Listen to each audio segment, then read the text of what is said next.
पाकिस्तान की आर्थिक हालत इस समय बहुत खस्ता है।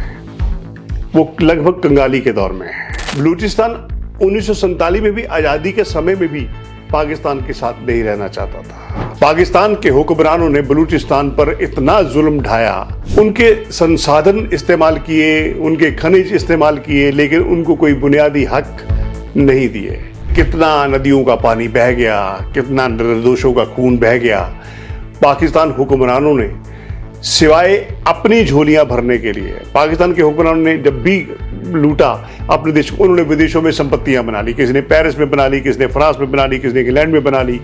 चाहे वो नवाज शरीफ का परिवार हो, चाहे वो भुट्टो का परिवार हो। अगर वो अवाम की तरक्की चाहते तो आज पाकिस्तान दूसरे जो अन्य मुस्लिम राष्ट्र हैं उनके बराबर खड़ा हो सकता था। जब अफगानिस्तान के लोगों के पास खाने के लिए अनाज नहीं था, जब उसके पास तेल नहीं था, जब उसके पास पैसे की कमी थी, चाहे वो कोरोना काल हो या उसके बाद की परिस्थितियां, भारत ने मानवीय अधिकार पर अफगानिस्तान की हर संभव सहायता दी। कर्ज जाल के जकड़े हुए पाकिस्तान के अलग अलग इलाकों में बगावत की आग तेज हो रही है। बलूचिस्तान के आजाद होने की मांग उठ रही है।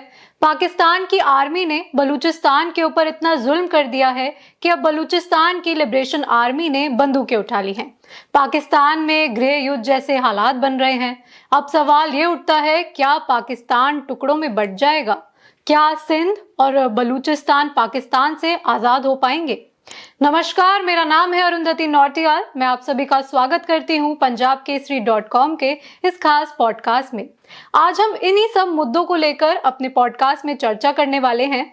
सबसे पहले मैं स्वागत करूंगी हरीश चोपड़ा सर का। ये हमारे पंजाब केसरी के वरिष्ठ पत्रकार हैं। नमस्कार सर, स्वागत है आपका। जैसा कि आप जानते हैं कि पाकिस्तान के अलग अलग इलाकों में अब एक अलग ही लहर दौड़ चुकी है आजादी की, जिसमें अब हम देख रहे हैं कि पाकिस्तान में आए दिन गोलीबारी हो रही है, कहीं बस को रोककर लोगों को मारा जा रहा है। ऐसे में सवाल ये उठता है, क्या अब पाकिस्तान के टुकड़े होने वाले हैं? ये बहुत गंभीर सवाल है। राजनीतिक क्षेत्रों में और डिप्लोमेटिक क्षेत्रों में जी। ये सवाल बार बार सामने आ रहा है। पाकिस्तान की आर्थिक हालत इस समय बहुत खस्ता है। वो लगभग कंगाली के दौर में है। शहबाज शरीफ के प्रधानमंत्री का पद संभालने के बाद भी वो पाकिस्तान की अर्थव्यवस्था को पटरी पर लाने में अभी तक कामयाब नहीं हुआ है। वो अपने मित्र देशों के पास जैसे भीख का कटोरा लेकर के जाते हैं कि हमें कुछ मदद कर दो, लेकिन उन्हें वो मदद नहीं मिल रही जो किसी जमाने में मुस्लिम राष्ट्र, उनके मित्र राष्ट्र करते थे। जी। अब रही बात प्रांतों के आक्रोश की, सिंध के बारे में तो अरुंधति आप जानते ही हो। जी। बलूचिस्तान का मसला जो है वो कोई आज का मसला नहीं है। जब देश की सीमाएं तय की गई अंग्रेजों के जमाने में, तो जो सीमा रेखाएं खींची गई उसमें पश्तून और बलूच, ये दोनों अलग अलग दो राष्ट्रों में बट गए। अब सवाल यह है कि पाकिस्तान के इलाके में बलूच भी रहते हैं, पख्तून भी रहते हैं, उनकी अपनी संस्कृति है, उनकी अपनी पहचान है। बलूचिस्तान 1947 में भी आजादी के समय में भी पाकिस्तान के साथ नहीं रहना चाहता था, लेकिन भौगोलिक परिस्थितियां ऐसी थी कि बलूचिस्तान के साथ भारत मिल नहीं सकता था, लेकिन मजबूरीवश बलूचिस्तान को पाकिस्तान के साथ रहना पड़ा। लेकिन 1947 देश विभाजन के बाद ही पाकिस्तान के हुक्मरानों ने बलूचिस्तान पर इतना जुल्म ढाया, उनके संसाधन इस्तेमाल किए, उनके खनिज इस्तेमाल किए, लेकिन उनको कोई बुनियादी हक नहीं दिए। वो इलाका काफी पिछड़ा हुआ है। लेकिन अब बलूच लिबरेशन आर्मी जो है एक बार फिर उठ खड़ी हुई है कि उन्हें एक स्वतंत्र देश चाहिए। अगर हम सिंध की बात करें तो सिंध में 70% जो कमाई होती है पाकिस्तान की, वो सिंध से होती है। बिल्कुल बिल्कुल। ठीक है, तो अगर पाकिस्तान भी कोशिश करेगा कि सिंध जो है पाकिस्तान से अलग ना हो, और एक ये भी बात है कि सिंध की जो कमाई है उस पर सिंधियों का कोई अधिकार नहीं होता, तो पाकिस्तान कोशिश करेगा कि सिंध अलग ना हो और उनके साथ जुड़ा रहे। इस पर आप क्या कहेंगे? देखिए, जहां तक सिंध का सवाल है, सिंध की लड़ाई भी बहुत पुरानी है वो भी अपने आप को, वहाँ के अवाम भी जो है वो आज़ादी की मांग करता है। सिंध के पहले शहीद जिसे माना गया है उनका नाम था हेमू कलानी। जी। वो सिंध के पहले शहीद थे जिन्होंने सिंध की आज़ादी की मांग उठाई थी। लेकिन कितना नदियों का पानी बह गया, कितना निर्दोषों का खून बह गया। पाकिस्तान हुक्मरानों ने सिवाय अपनी झोलियां भरने के लिए, पाकिस्तान के हुक्मरानों ने जब भी लूटा अपने देश को, उन्होंने विदेशों में संपत्तियां बना ली। किसी ने पेरिस में बना ली, किसी ने फ्रांस में बना ली, किसी ने इंग्लैंड में बना ली। चाहे वो नवाज शरीफ का परिवार हो, चाहे वो भुट्टो का परिवार हो, जमकर अपने अवाम का शोषण किया है।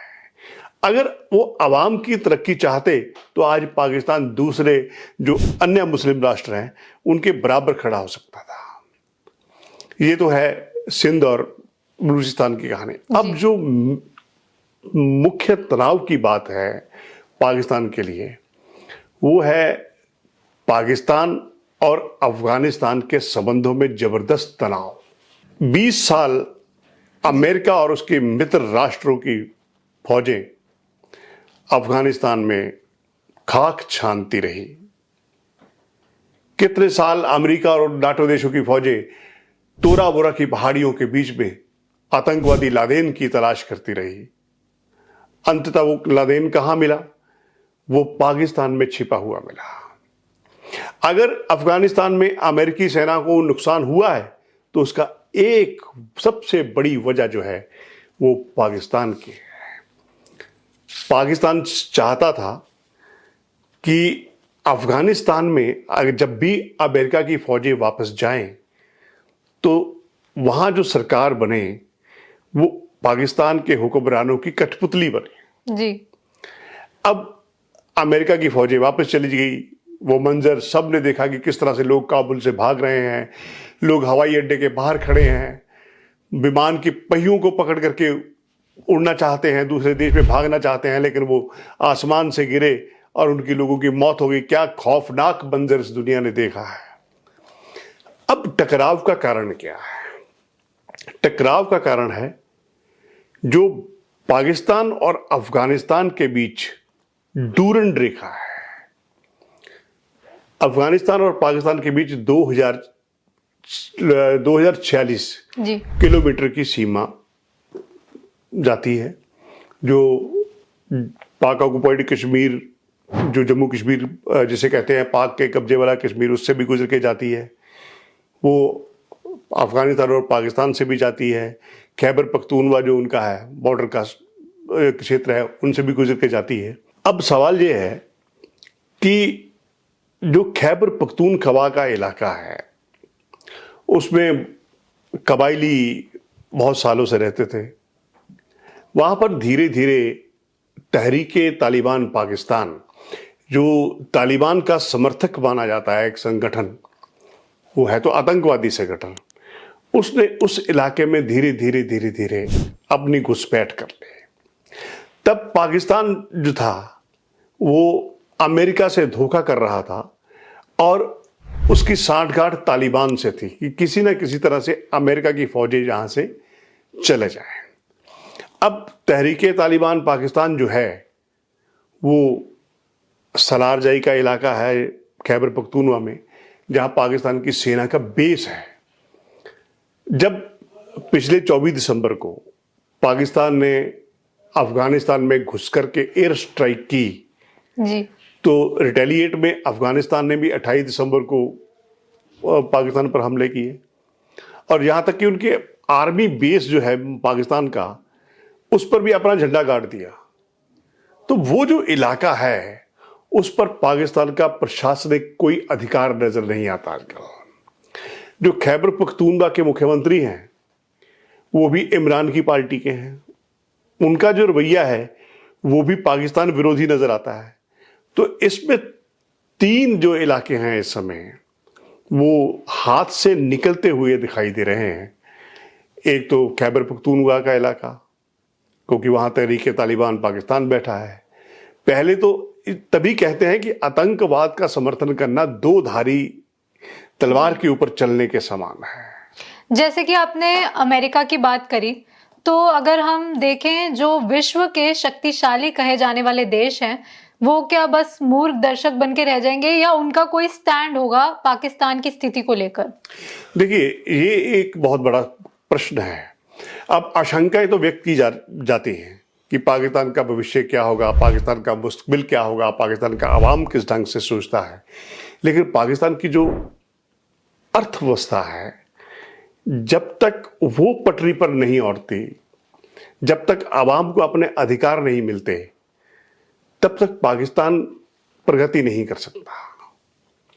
और अगर आक्रोश बहुत ज्यादा पनपता है तो उसकी परिणति गृह युद्ध के तौर पर हो सकती है और इसका खमियाजा जो है वो पाकिस्तान को भुगतना पड़ेगा। भारत ने अफगानिस्तान की तालिबानी सरकार को मान्यता नहीं दी है और भारत का यही स्टैंड रहता है कि वो आतंकवाद का समर्थन नहीं करती है। लेकिन अब ये देखा जा रहा है कि भारत का और तालिबान का संबंध बन रहा है, तो क्या ये डुअल स्टैंड नहीं हुआ? बहुत अच्छा सवाल किया अरुंधति आपने। भारत का जो सैद्धांतिक स्टैंड है, भारत कभी आतंकवाद का समर्थक नहीं रहेगा। भारत महिलाओं की स्वतंत्रता का समर्थक है, पक्षधर है। भारत ने कभी मानवाधिकारों को कुचलने की चेष्टा भी नहीं की है। भारत चाहता है कि उसके पड़ोसी देश जो है वहां लोकतांत्रिक, स्थिर और शांत सरकारें हों और प्रगतिशील हों वो सरकारें, क्योंकि भारत के अपने पड़ोसी देशों में भारत उथल पुथल का समर्थक नहीं करता जी। लेकिन अफगानिस्तान के मामले में यहां तक रुख का सवाल है। देखिए, भारत ने अरबों रुपए का अफगानिस्तान में निवेश किया हुआ है। अफगानिस्तान की संसद, अफगानिस्तान की लाइब्रेरियां, अफगानिस्तान की सड़कें, अफगानिस्तान का रेलवे नेटवर्क वो भारत ने बना के दिया है। भारत ने अरबों रुपए का निवेश को कैसे, क्यों जोखिम में डाले, सबसे बड़ा सवाल यह है। जी। भारत तालिबान को मान्यता नहीं देता है, इसके बावजूद भारत और तालिबान के जो संपर्क है वो कायम हो चुका है। पर्दे के पीछे से कूटनीति चलती रहती है। भारत के जो विदेश सचिव हैं विवेक मिश्री, वो तालिबान के विदेश मंत्री से मिले थे, दुबई में उनकी मुलाकात हुई। तो व्यापार, ऊर्जा, दोनों देशों के संबंधों को देखते हुए छात्रों की आवाजाही के लिए आसान वीजा, बहुत सारी बातों की चर्चा हुई है। अब पाकिस्तान ये चाहता था कि तालिबान की सरकार अफगानिस्तान में आने के बाद जी भारत वहां से चला जाए, भारत की गैर मौजूदगी हो जाए और वो अफगानिस्तान में कॉन्ट्रैक्ट लेके अपना व्यापार बढ़ाए, वहाँ का कामकाज करे, वहाँ के ठेके ले, मतलब वो तालिबान को अपनी कठपुतली बनाना चाहता था। लेकिन तालिबान को इस बात का एहसास हुआ, एक तो भारत और अफगानिस्तान के जो संबंध रहे हैं वो प्राचीन काल से रहे हैं। जी। दोनों देशों में न केवल लोगों में संपर्क रहा है बल्कि सांस्कृतिक संबंध भी दोनों देशों के काफी मजबूत रहे हैं। अब वहां अफगानिस्तान में अमेरिकी फौजें जाने के बाद चाइना भी बहुत ज्यादा हस्तक्षेप कर रहा था। चीन तो हमेशा ही भारत के विरोध में एक एक करके जो हमारे पड़ोसी देश में हैं, जिसे कहते हैं ना कि पर्ल्स ऑफ स्ट्रिंग्स, एक ऐसी मोतियों की माला बनाना चाहता है जो उसके कब्जे में रहे और भारत का विरोध हो। भारत ने मानवीय अधिकार पर, जब अफगानिस्तान के लोगों के पास खाने के लिए अनाज नहीं था, जब उसके पास तेल नहीं था, जब उसके पास पैसे की कमी थी, चाहे वो कोरोना काल हो या उसके बाद की परिस्थितियां, भारत ने मानवीय अधिकार पर मानवीय अधिकारों को लेकर मानवीय दृष्टिकोण अपनाते हुए अफगानिस्तान की हर संभव सहायता दी। इस सहायता को देखते हुए तालिबान भारत का कायल हो गया और भारत की कूटनीति भी यही कहती है कि अगर हम वसुधैव कुटुंबकम की बात करते हैं तो समूचा विश्व हमारा परिवार है। हम सुख दुख में अफगानिस्तान के साथ खड़े हुए हैं। भारत की उदारता का ही ये परिणाम रहा कि तालिबान अब भारत से डिप्लोमेटिक रिलेशन बनाने के लिए तैयार हो गया है। चाइना चाहेगा कि पाकिस्तान मजबूत हो। अगर पाकिस्तान के टुकड़े होते हैं तो चाइना का जो जितना भी निवेश है, इन्वेस्टमेंट जी। है, वो सारी की सारी शून्य हो जाए। बिल्कुल, जो पाकिस्तान में जो सी पैक प्रोजेक्ट बन रहा है वो खंडित हो जाएगा अगर पाकिस्तान के टुकड़े होते हैं। अभी भी वो कई जगह से खंडित ही है। वहाँ का अवाम बहुत विरोध कर रहा है, चाहे वो पाक ऑक्युपाइड कश्मीर की बात करें, वहाँ का अवाम तो उन्हें देखने के लिए, क्योंकि वहाँ के अवाम की सबसे बड़ी प्रॉब्लम ये है कि चाइना ने अपने निर्माण कार्य जहाँ जहाँ भी कर रहा है वहाँ पर उनके सुरक्षा गार्ड भी चीन के नागरिक हैं, यानी कि चीनी नागरिकों की बहुत तायत जो है वो वहाँ तैनात कर दी गई है उसकी सिक्योरिटी के लिए। तो जो स्थानीय पाकिस्तानी अवाम है, ना उसको नौकरी मिल रही है, ना उसको रोजगार मिल रहा है, ना उसको खाने के लिए वो मिल रहा है, महंगाई का बुरा हाल है। तो ऐसी स्थिति में चाइना भले ही हमारा विरोधी हो, लेकिन पाकिस्तान के टुकड़ों में पड़ने से चाइना को बहुत बड़ा आघात पहुंचेगा। चाइना नहीं चाहेगा कि टुकड़े हों। जी। अगर हम पाकिस्तान की फिर से बात करें तो अगर पाकिस्तान में आए दिन गोलीबारी जैसे हो रही है तो जो पाकिस्तान की मीडिया है उनका क्या स्टैंड है, वो दिखा रही है ये सब? देखिए, पाकिस्तान की मीडिया को मैं एक वर्ग ऐसा है जो हमेशा इस बात को रखता है अपने आवाम के सामने कि भारत ने कितनी प्रगति की है और पाकिस्तान का क्या हाल है। और वहाँ का सोशल मीडिया भी अपने हुक्मरानों की आलोचना करने से कहीं पीछे नहीं है।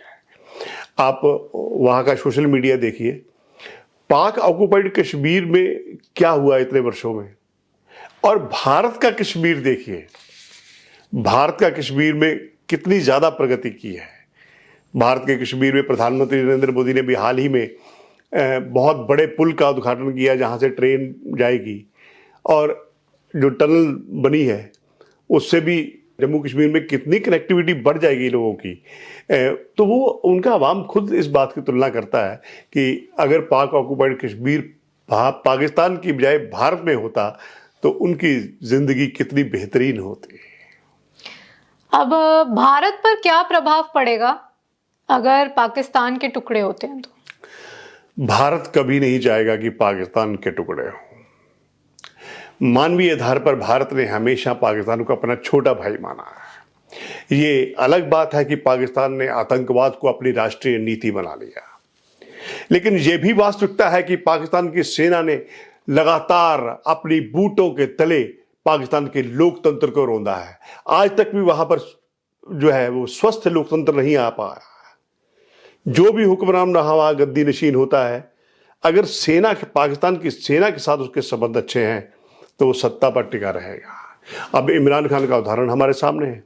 इमरान खान जब सत्ता में आए तो सेना का पूर्ण समर्थन प्राप्त था, लेकिन आईएसआई चीफ को लेकर के, बहुत सारे मुद्दों को लेकर के, जैसे ही आईएसआई जो पाकिस्तान की खुफिया एजेंसी है और पाकिस्तान के जर्नैलों के साथ इमरान खान का टकराव शुरू हुआ तो इमरान खान को सत्ता से बाहर कर दिया गया। जी। पाकिस्तान में कभी स्वस्थ लोकतंत्र आया ही नहीं। सबसे बड़ी विडंबना है इस देश की। नहीं तो ये देश बाकी जो अब सऊदी अरब है, यूएई है, अन्य मुस्लिम देश हैं, उनका आप देखिए कितनी प्रगति की है। लेकिन पाकिस्तान ने जब से जितना धन उसने आतंकवाद की खेती करने में लगाया है, अगर वो इतना धन अपने आवाम की बेरोजगारी, अपने आवाम बच्चों की शिक्षा के लिए खर्च करता तो आज पाकिस्तान का स्वरूप कुछ और होता। अगर जैसे आतंकवाद की आप बात कर रहे हैं, अगर पाकिस्तान के टुकड़े हो जाते हैं तो इसकी कोई गारंटी मेरे को लगता है नहीं है कि जो टुकड़े हैं वो भारत के खिलाफ आतंकवादी गतिविधियों में साथ नहीं देंगे। नहीं, वो भारत के खिलाफ भारत नहीं चाहेगा जी कि जो कट्टरपंथी जिहादी तत्व हैं वो भारत के पड़ोस वाले देश में आकर के संभाल लें। इसलिए भारत तालिबान की जिसे हम एक आतंकवादी संगठन मानते रहे हैं उसका कभी समर्थन नहीं किया। जी। अगर संबंधों की बात है, संपर्कों की बात है, तो ये एक रास्ता है कि भारत अपना इन्वेस्टमेंट भी बचाए, काम भी हो, और मानवीय आधार पर अफगानिस्तान के पुनर्निर्माण में जितनी भारत की भूमिका है उतनी तो किसी देश की भूमिका है ही नहीं। इसलिए भारत नहीं चाहेगा कि पाकिस्तान के टुकड़े हों। लेकिन विडंबना यह है कि पाकिस्तान का भविष्य जो है वो अंधकारमय है। पाकिस्तान में गृह युद्ध जैसे हालात बन चुके हैं। आपने हमारे पॉडकास्ट में देखा, हमने इस पर चर्चा करी। अब देखना ये होगा कि आने वाले समय में क्या पाकिस्तान सच में टुकड़ों में बंट जाएगा, क्या बलूचिस्तान और सिंध पाकिस्तान से आजाद हो पाएंगे। इसी तरह के तमाम पॉडकास्ट के लिए देखते रहें punjabkesari.com।